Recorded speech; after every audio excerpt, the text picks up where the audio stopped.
Salut à tous, je suis Franck Berthaud de Distance Plus et je vous souhaite la bienvenue dans votre récap des plus du lundi 15 décembre, le dernier de l'année 2025.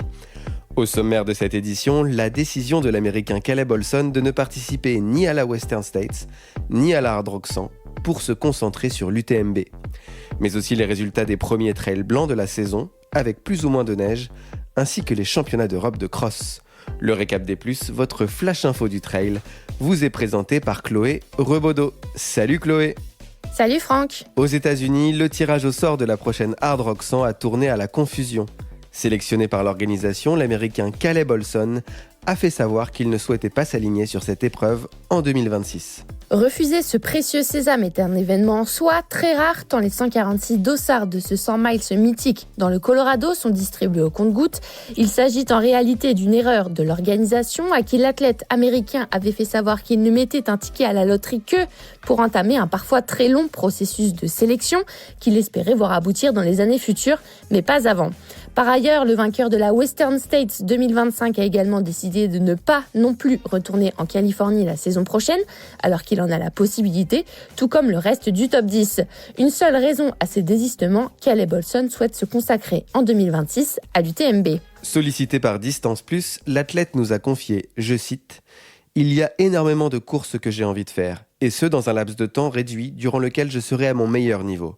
Donc j'essaye juste de prioriser celle qui m'excite le plus pour le moment. » Une question se posait alors, qui pour le remplacer ? Les listes d'attente de la Hard Rock sont divisées en 4 parties claires et distinctes. Celles qui concernent les femmes ayant déjà participé à la course, celles qui concernent les femmes n'ayant jamais participé, et idem pour les hommes. Comme Caleb Olson avait été sélectionné par l'organisation parmi les 6 athlètes traditionnellement invités en raison de leurs performances internationales, on pouvait se demander s'il allait être remplacé par un autre athlète. Interrogé à ce sujet par Distance Plus, Dale Garland, le directeur de course, a fait savoir qu'il n'en saurait rien. Je cite, « Nous avons eu 2 retraits de coureurs le week-end dernier et ces 2 places ont été proposées et prises par les personnes appropriées sur les listes d'attente correspondantes. C'est donc le premier coureur sur la liste d'attente des hommes n'ayant jamais couru la Hard Rock 100 qui a bénéficié du forfait du vainqueur de la Western States. L'organisation a par ailleurs annoncé qu'il y aurait 147 coureurs au départ en 2026. Vous pouvez retrouver toutes les explications à ce sujet sur le site de Distance Plus dans un article dédié et intitulé « Imbroglio à la Hard Rock ». On file maintenant dans le Sultanat d'Oman, au sud-est de la péninsule arabique, où se déroulait l'Imam Trail Run Race. Et plusieurs Français étaient présents, Chloé. Dans une ambiance visiblement détendue, Clément Defresne alias Clem qui court et Théo Détienne ont pris les 6e et 7e places du 118 km et 5800 mètres de D+, une course remportée par le Marocain Ahmed Ayoub devant un autre Français, Victor Guerdin.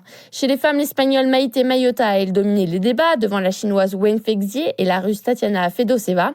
Et à noter que Clara Magnin-Détienne, la femme de Théo Détienne, a gagné le format 60 km et 2700 mètres de D+, en 8h20 avec près d'1 heure d'avance sur ses poursuivantes. On courait encore sur de longues distances dans l'Hexagone ce week-end, dans l'Aveyron notamment, sur le trail Tana Quest. Comme l'an passé, Gaëtan Biza s'est imposé sur le 64 km et 2900 mètres de D+, en 6h22, devançant Thomas Bousquet et Boris Chazel. Chez les femmes, la Colombienne Yenid Arango, 8e de la Diagonale des Fous mi-octobre, a elle aussi récidivé après sa victoire en 2024, devant Alicia Gonzalez et Anne Douto. Jean-Baptiste Glaise et Coralie Laborie ont eux glané le 36 km et 1600 mètres de D+.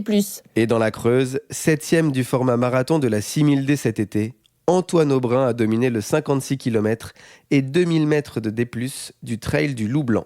Alors que chez les femmes, c'est Diane Jambou qui a triomphé. Bien plus à l'est, dans la nuit iséroise se déroulait la Sibérienne autour des lacs de Lafray, au sud de Grenoble. Quentin Lignot et Mathilde Chaunu ont remporté le 24 km et 750 mètres de D+, tandis que Thomas Tachot et Hortense Mermillon se sont adjugés le 15 km et 400 mètres de dénivelé positif. On termine avec des trails blancs plus ou moins dotés en neige, en Savoie d'abord, puis dans les Vosges, avec le Morzine Spartan Winter Trail et le trail blanc du Gachenay. La course de 21 km et 1200 mètres de D+, enneigée du Morzine Spartan Winter Trail est revenue à Mao Granier-Becker et Arnaud Lejeune, alors que le 10 km a été glané par Maël Derua et Tom Sielanzik.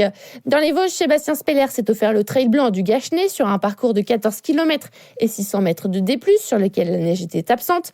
La victoire féminine est revenue à Flore Magnard. Les infos en bref, Chloé. Les Trail Running Awards organisés par le média Mile & Stone ont sacré la néo-zélandaise Ruth Croft et l'américain Jim Walmsley en tant qu'athlète de l'année 2025, c'est ASICS qui a décroché cette distinction dans la catégorie Team. Le Festival des Templiers a annoncé les résultats des contrôles antidopage réalisés mi-octobre lors de la 31e édition. 20 athlètes élites sur le Grand Trail et 10 sur le Marathon d'Écosse avaient été contrôlés et tous les tests sont revenus négatifs.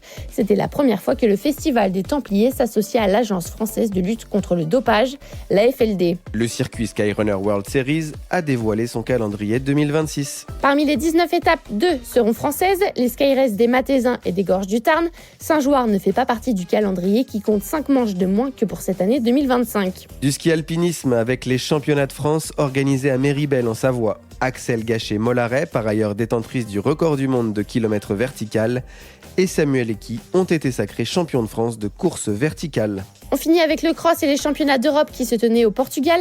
L'Espagnol Thierry Ninkum-Muenayo a été sacré sur le tracé de 7,4 km devant Jimmy Gressier. Chez les femmes, la gagne est revenue à l'Italienne Nadia Battocletti. Agathe Guillemot, 11e, est première française. Nelly Clément a terminé 9e chez les espoirs. Voilà, c'est tout pour nous pour ce dernier Flash Info de l'année. Merci de nous avoir suivis et d'avoir embarqué dans ce nouveau format proposé par Distance Plus, dont nous vous ferons revivre sur nos réseaux sociaux les meilleurs moments d'ici la fin décembre. On se retrouve dans quelques semaines et d'ici là, portez-vous bien. Salut! Merci Chloé. Quelques recommandations avant de vous laisser. Si vous voulez encore plus de trail dans vos oreilles, n'hésitez pas à écouter la Bande AD+, dont le dernier épisode de l'année arrivera cette semaine. À écouter aussi le podcast PC Course de Mélissa Mergoal avec Solène Guérin, une ultra-traileuse qui n'a jamais voulu cesser de courir malgré son cancer. Abonnez-vous gratuitement à notre newsletter Extra D+, pour y lire des histoires de trail inédites. Vous pouvez retrouver le lien d'abonnement dans notre bio Instagram ou directement sur la plateforme Kessel Media. Un dernier mot pour vous dire qu'il est encore temps de bénéficier d'une promo sur la boutique en ligne des frontales Gollum, qui était partenaire de Distance Plus durant la Saint-Élion. Pour l'achat d'une Gollum et de 2 batteries, la deuxième batterie est offerte avec le code DPLUS en lettres majuscules. Attention, pour que le code fonctionne, pensez à choisir un pack Gollum avec 2 batteries. Le récap des plus est réalisé par Clément Lenné. Quant au design sonore, il est signé Alexandre Ferreira. A plus et bonne semaine à tous.